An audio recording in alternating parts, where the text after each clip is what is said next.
So in book 2, I have exercises on how to understand chord shapes. And we're going to use the circle of fifths and the circle of fourths to understand how to do these.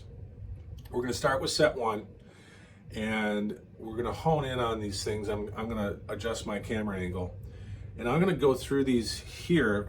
I'm not going to put the neck diagrams and all the written exercises that are in the books. If you want to get those, you got to get the books. But you can go listen to them. If you look in this playlist, I do have an audio of the exercises. So I'm going to talk through this more and offer more of a concept of it so that you can look at these and go, okay, I kind of see what he's doing. All right. So we're going to start with set 1, and I'm going to be up on the 12th fret, okay, playing the D shape. And what I'm going to do is I'm going to find the 5th inside this chord shape, which is on the 3rd string. Then I'm going to go to the partial A shape. I'm going to find the 5th inside this. It's on the 10th fret of the 1st string. And now I'm going to go to the partial F shape. Now, what did I do when I did those 3 shapes? 3 shapes, okay? Here's what I did. I took the chord, found the 5th, and when I went to the next shape, that became the root. And the 5th now is here. Now when I went to this partial F shape, remember I played the 5th that was in the partial A, and then I went to the partial F shape. And when I did that, this became the root of this shape. And the 5th is here now on the 2nd string. Now I'm going to go back to the D shape. Remember, I've only got 3 shapes I need to work with. Simple. Keep it simple.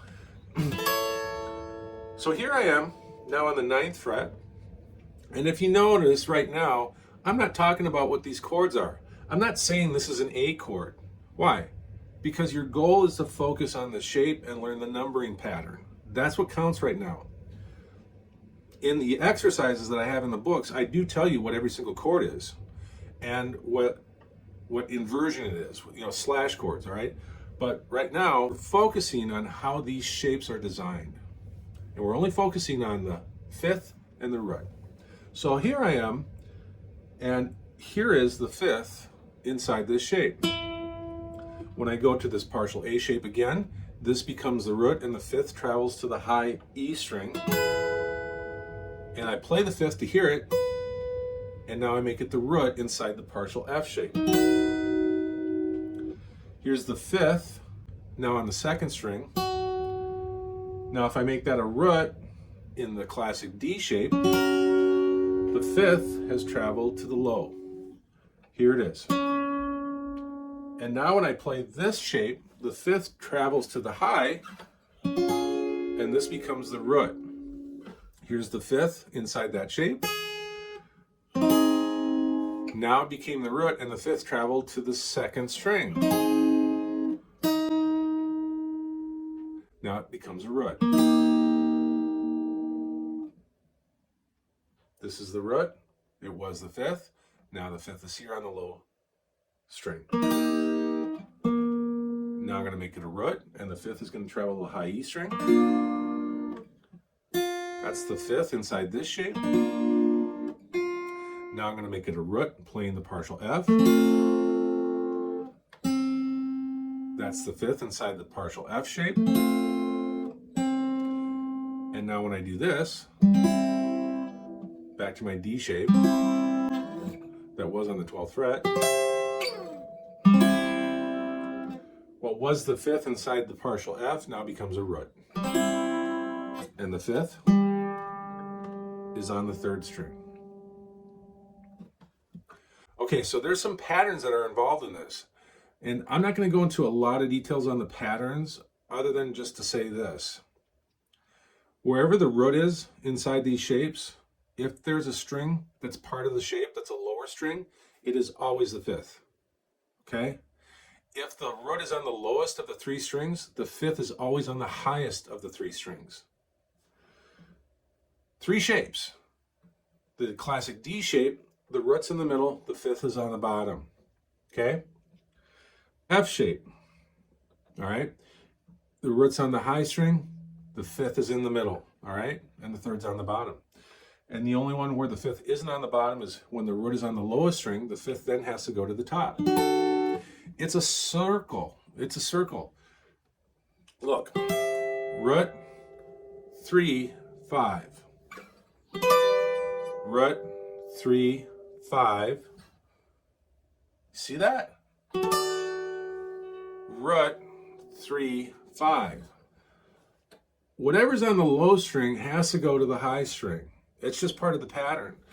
If this fifth is on the low, the next time I play the next chord shape, it's got to be on the high.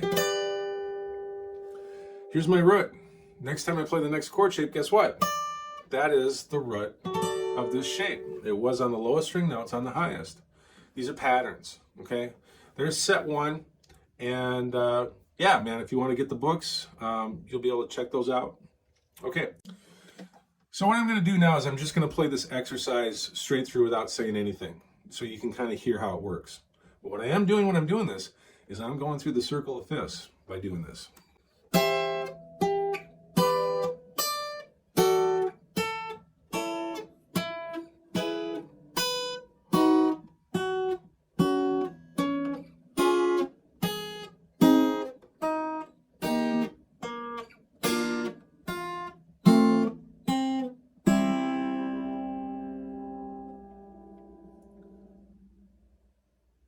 Okay, so that was the exercise.